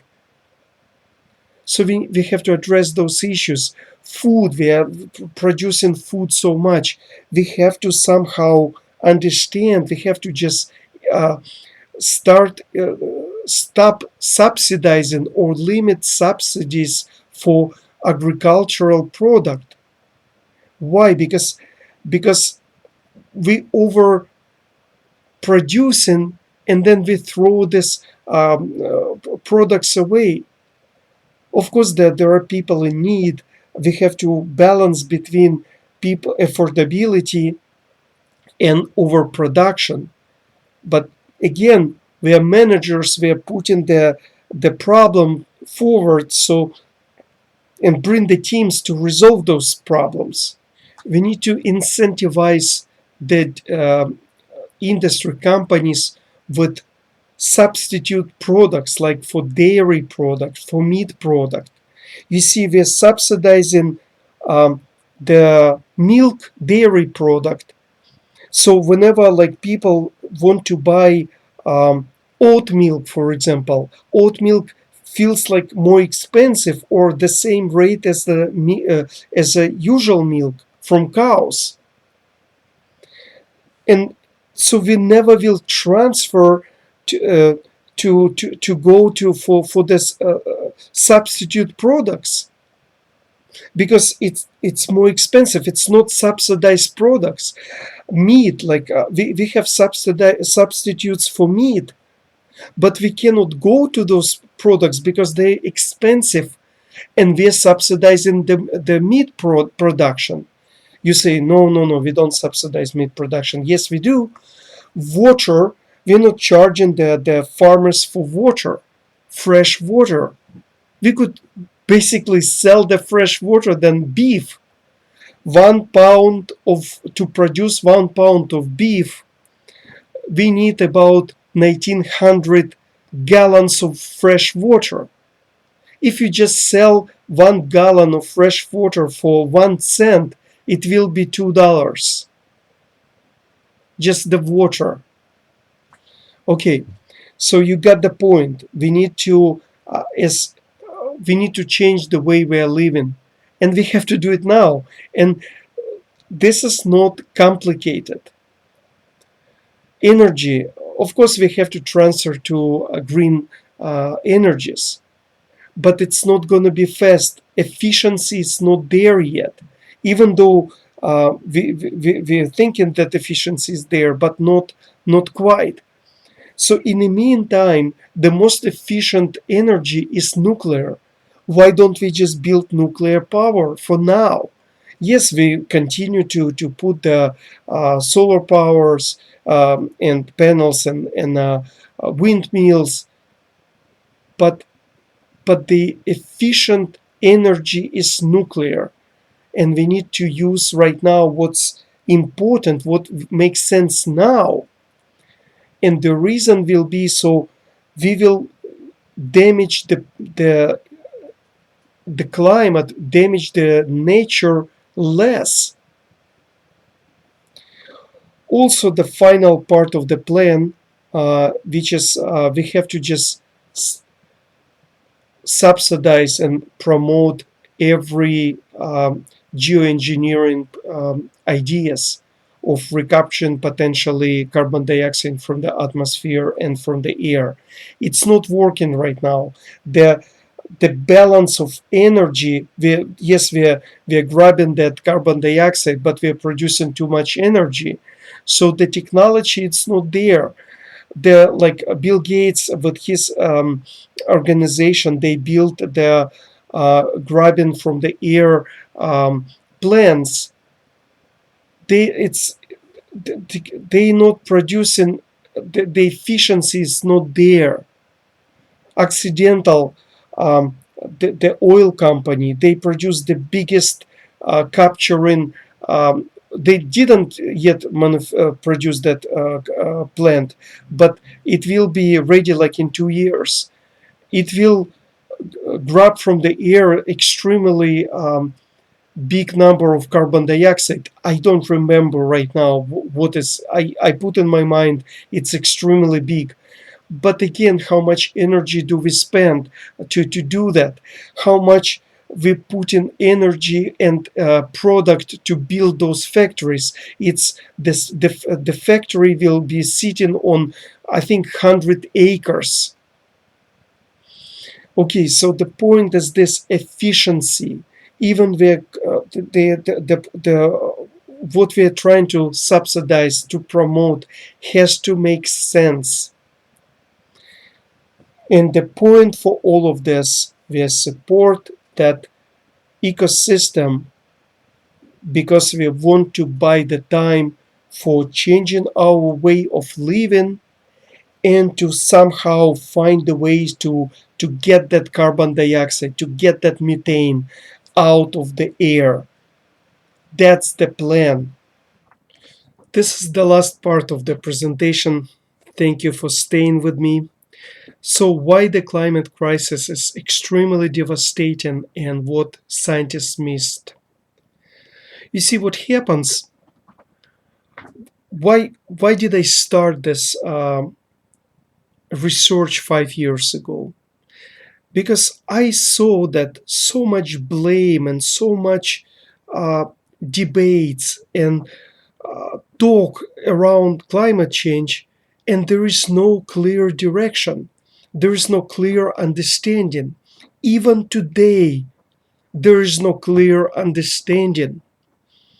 So I showed you, I hope you followed me with me. I showed you that the climate change didn't start with an anthropogenic impact.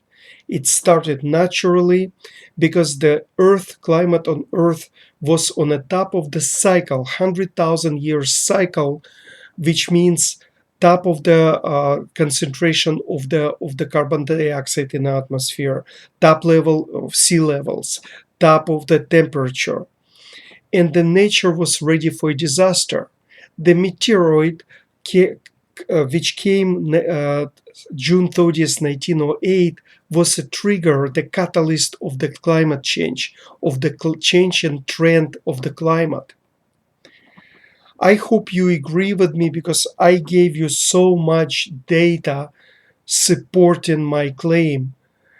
And from the other side, the scientists who say this is a anthropogenic impact have no data to prove because there wasn't not much of the carbon dioxide in the atmosphere to change the trend in climate.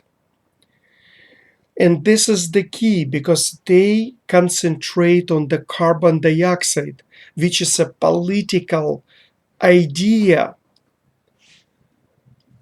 So you say like, okay, you proved to us that humans didn't start the climate change.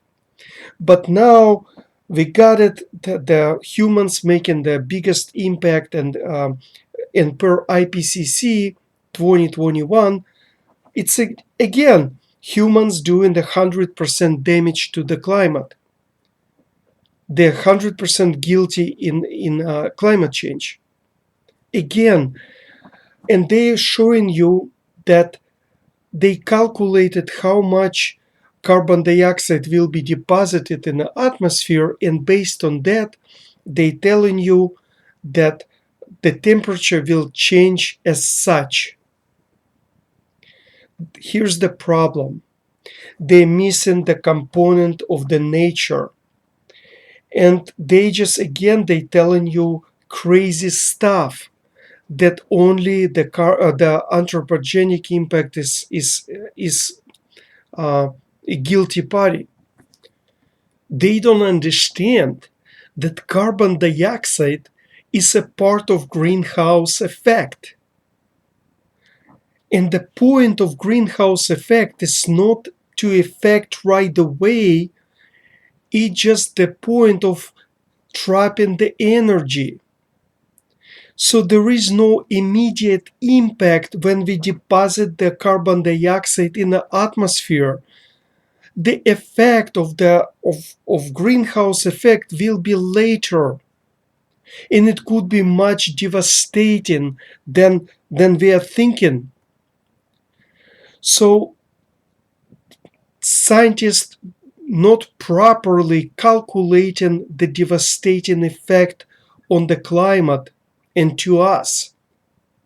So I did.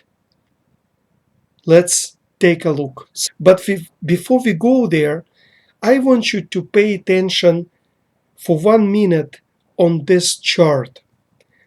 And this is the last point I will make you, that there is nothing to do with the anthropogenic impact.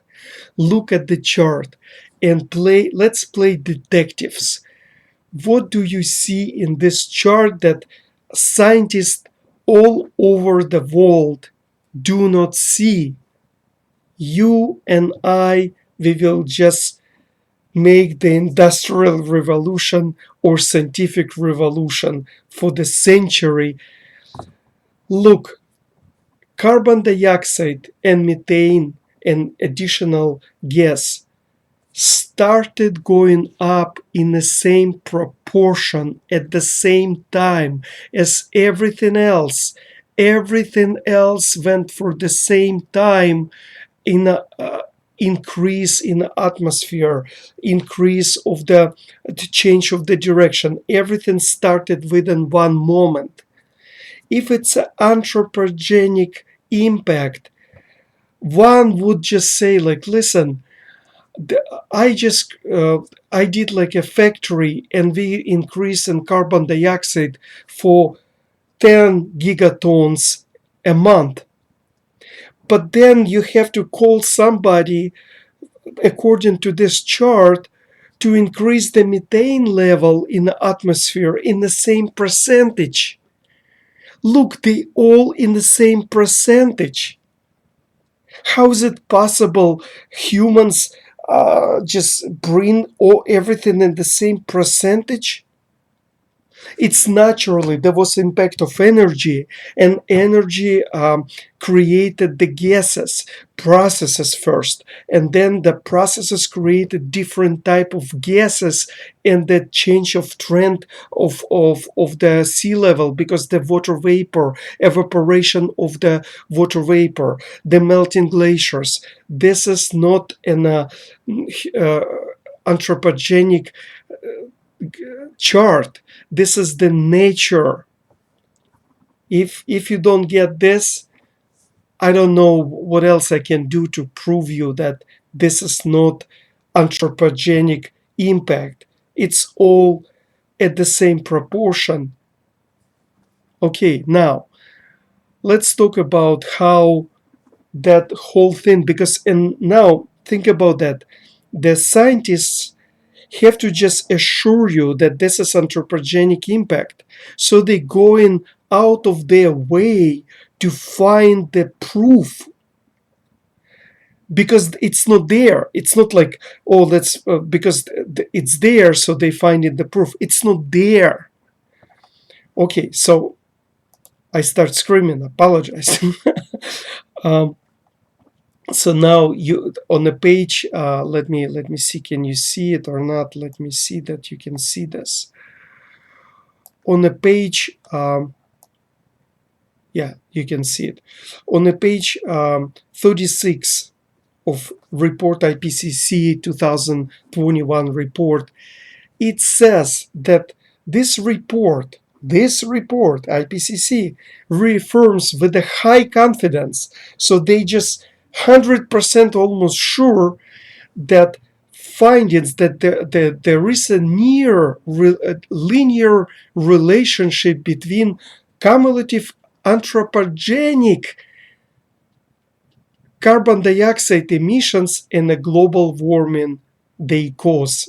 They cause, not the nature, just only we cause. For each 1,000 cumulative carbon dioxide emissions, they assess that we're likely to cause 0.27 degrees in Celsius, or the change in temperature 0.63 degrees in Celsius. Now, think about this. First of all, this is crazy. Because why it's crazy? Because it's either 0.27 or 2.5 times more.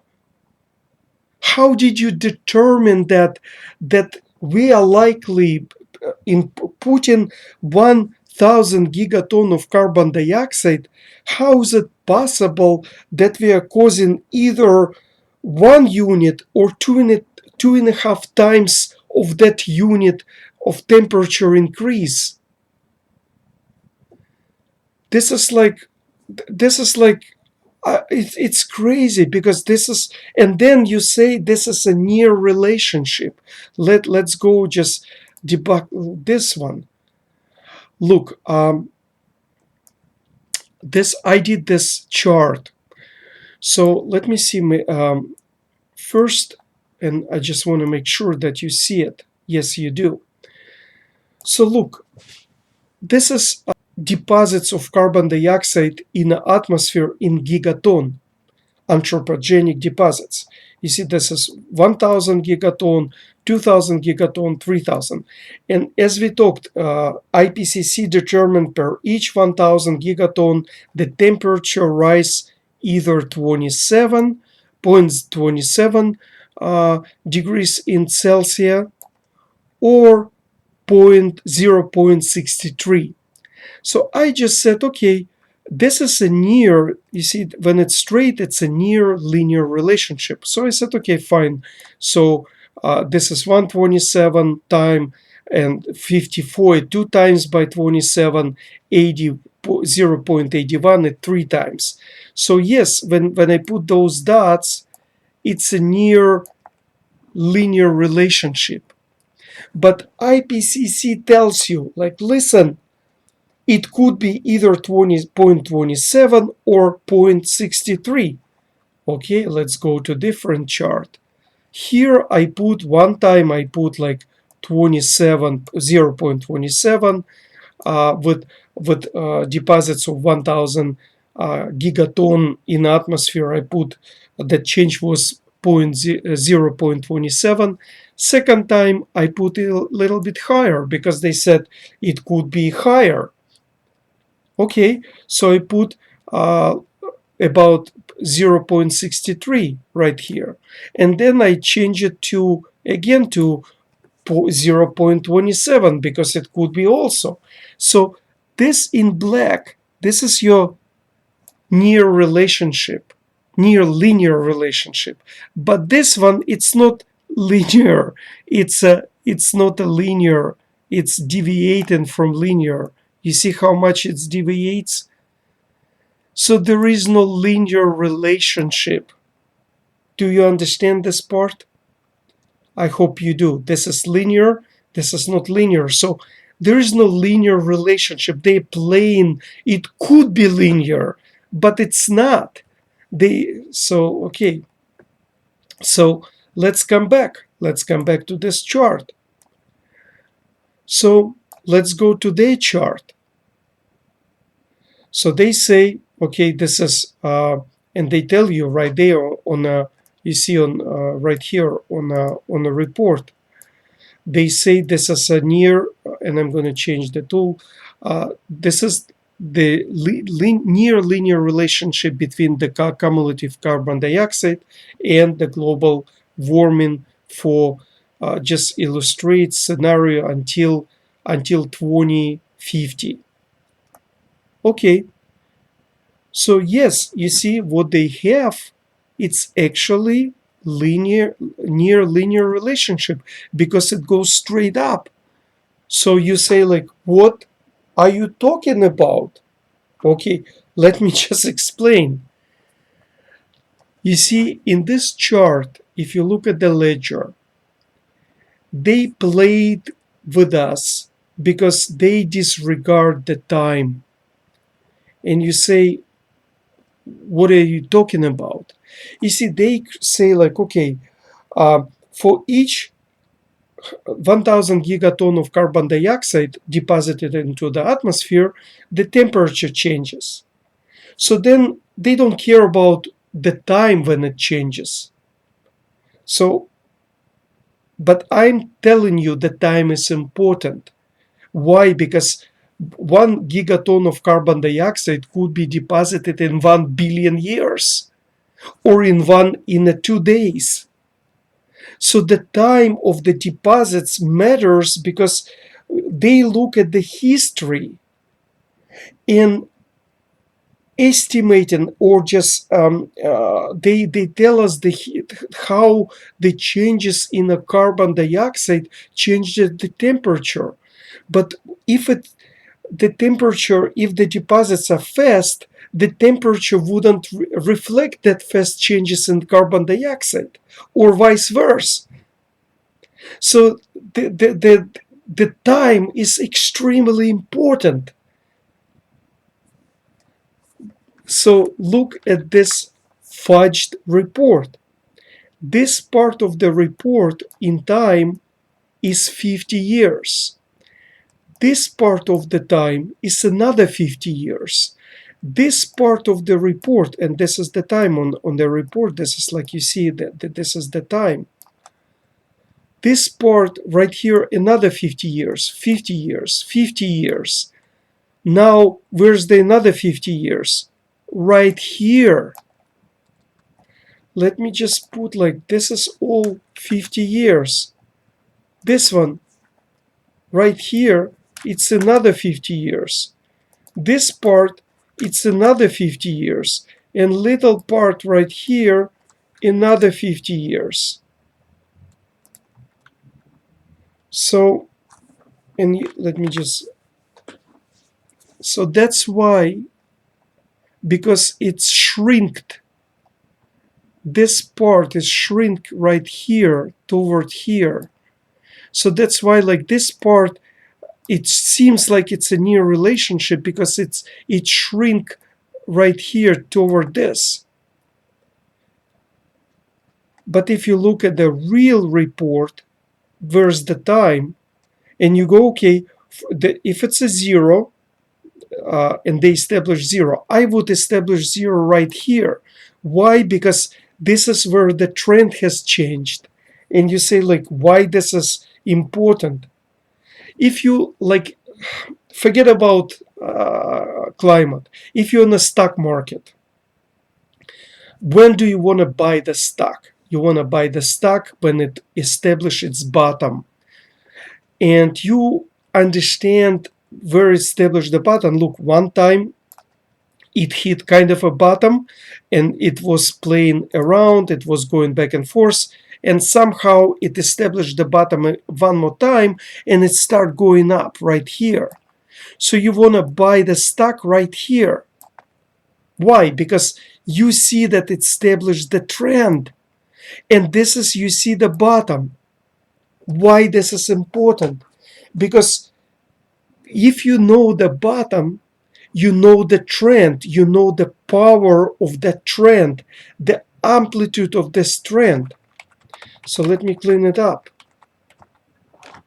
So, okay, so they established the pre-industrial level right here, which means nothing, but so because they established right here, so first zero is about right here or somewhere here, doesn't matter.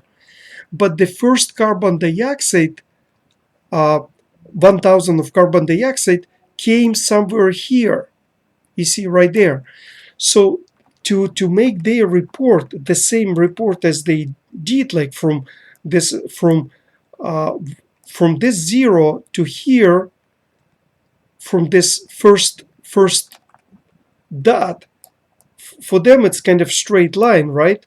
And when it's second 2000 2000 gigaton of carbon dioxide, it came to somewhere here, right? Not here, but I apologize. Let me just make it nice because otherwise it will not work. It would be about 63, 67 points, 0.67 right here. So this will be another point of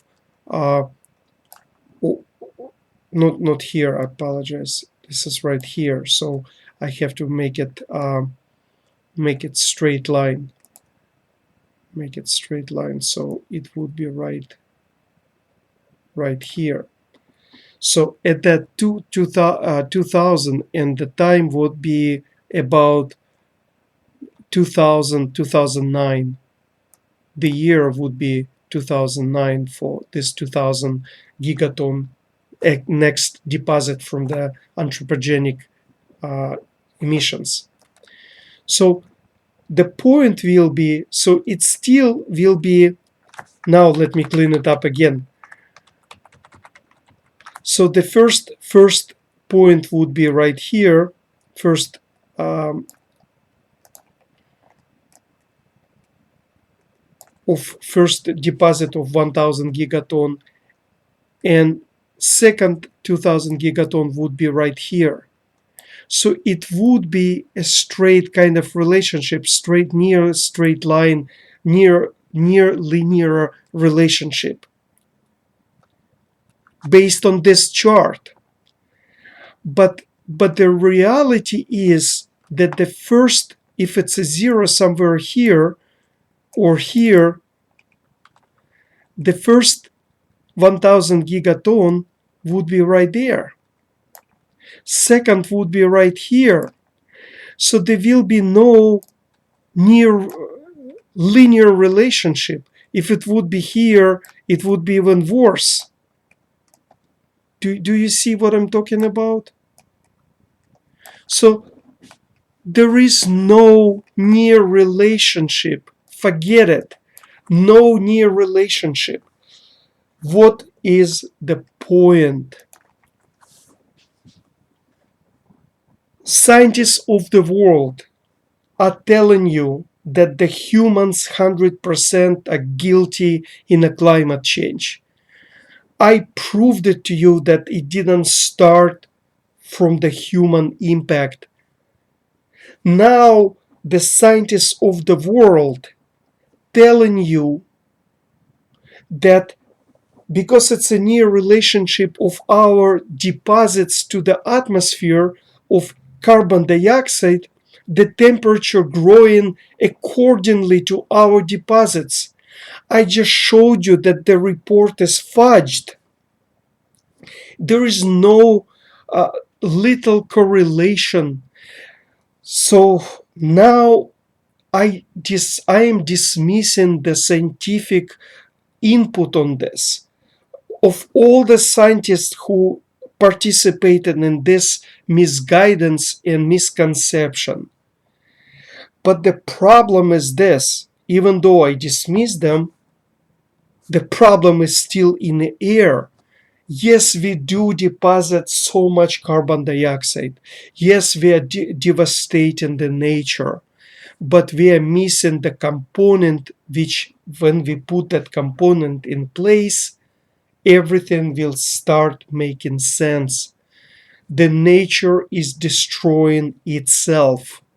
And to calculate the devastation that nature brings on itself plus our impact, here's the table that I created based on the data from the different websites like climate.gov, nasa.gov, and another couple of them websites.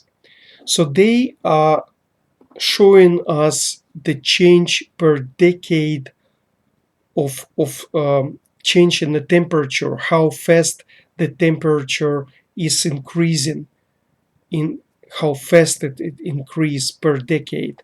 So first two columns, it's the period of the from which year to which year. Third column is just increase in Celsius per decade. How many years in the period? Next column, total period increase in Celsius, and this column is total increase, accumulative increase. And this is the levels because it's total accumulative increase, and this is at what year that temperature is now. So from 1880 to 1980, it just like without no formulas, I just took it that it increase was 0.27 degrees in Celsius.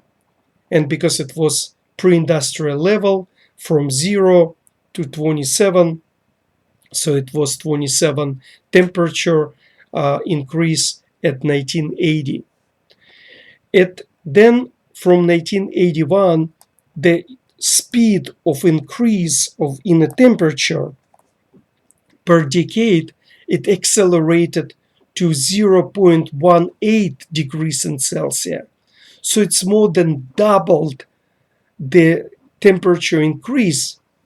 This is the difference between thinking of 1000 gigatons not even correlating with time, and it doesn't make any sense. This is what the trend we have to follow, because we look at the chart of 150, 140, 150 years. But still, we are looking at the trend by decade based on the nature and everything and our impact, accumulative impact. So we see the trend. We are not thinking about, oh, is it human impact or somebody else's impact? Because who cares which impact if the temperature is rising? And we have to just understand this is the trend that we cannot change. And you say like, no. But if we deposit less, the trend will change. You missed the whole presentation, because the carbon dioxide, when it goes on the atmosphere, that's it. This is the greenhouse effect, and nothing will change the trend. The pressure will be today. The trend, what we have like in the temperature, will be the same based on if everything stops from the depositing in the atmosphere of the greenhouse gas additional. The trend will be the same because the temperature, the energy the same coming from the sun, and the greenhouse effect is the same. So everything, the trend of the change of the temperature, the processes will be the same. So if we just understand that following the trend of the temperature and extending it, that's what we will have to. That's what we will should we expect in the at the end of 2100. The temperature and I increase, like let's say the trend change from the speed of temperature accelerated twice, but it happened in 40 years. Another 30 years, because it's 2050, I wanted to make the temperature, like to see how much the temperature would be estimated by me at 2050, and I'm underestimating. It would be about 1.65 degrees above the pre-industrial level. But I used the by myself 0.22 degrees. It could be, from this moment it increased twice, but I increased like about 22%, about 0.04 degrees in Celsius. I increase even less in another 25 years to 0.25 degrees increase per decade. And I increase at the last leg, I increase to 0.28 degrees. So the temperature would be at 2100 about 3 degrees of Celsius above the pre-industrial level. This is the merely underestimation. This is extremely conservative measures. Point is this: if we don't follow the plan what I showed, our grandchildren will not survive. Why? It's not because the glacier just melt. They will be worse. At even like at this point, 2075, the temperature would increase more than 2.28 above the industrial level. It will be a devastation, and then people would understand the end is nearing, and there will be fight for survivalship. It will be fight for water, for just to survive. So we cannot allow become savages. We need to start doing something right now, and something is to follow the plan in the previous segment. So now another point is for each, and look at this part. In each year, all the deposits what we do in a atmosphere from anthropogenic and not emissions, there's a trend and data that for each year the concentration in the atmosphere of carbon dioxide goes up 2 to 3 parts per million each year. So I calculated what will be the level of carbon dioxide within 30 years, 50 years, and 80 years. So at 2100, there would be a level of carbon dioxide between 575 parts per million to 655 parts per million. This is like a familiar report right here of 500 million years of the temperature on Earth. I'm showing that level, which is right now. This is number one level. This is today level, 415 parts per million in the atmosphere. This is today.